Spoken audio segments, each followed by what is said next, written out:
Hello, my name is Adam Geiger, and I'm spending some time this week in South Africa giving a presentation titled It's Additive. And we're really spending a lot of time discussing the concept of feed additives in the dairy industry.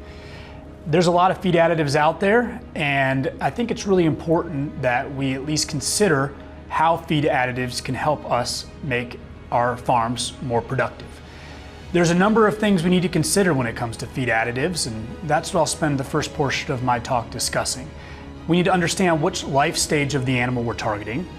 We need to understand that even though our cows are a lot more productive than they were 20, 30 years ago, they're athletes, and they're making a lot of milk, and we have a lot of expectations out of them. So they still have a very high need for some of these feed technologies. And we also need to understand how feed additives work. If you're going to use one, you better know how it's going to get you results on your farm. And then we'll spend some time talking about the idea of 1 + 1 + 1 + 1. What's the first thing you hear when you hear about a feed additive or somebody's trying to get you to use a feed additive?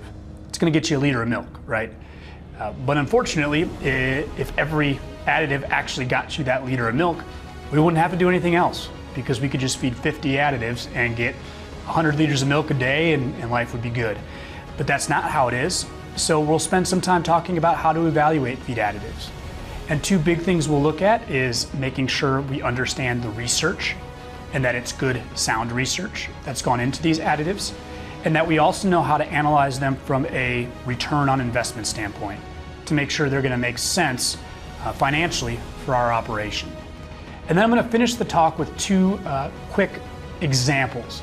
One is going to be about the very, very hot topic in the United States right now around avian influenza and how it's caused a lot of farms to really focus on supplementing organic zinc to reduce the negative impacts of the very, very intense disease, RNA virus of avian influenza.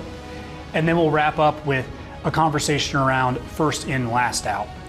That conversation centers around, if you have an additive that's working for you, it should be the first thing you put in your diet and the last thing you remove when times get tough. We'll go through a case study of a 300 cow dairy that removed a feed additive to save $9,000 a year in feed costs and actually lost over $75,000 in profit as a result.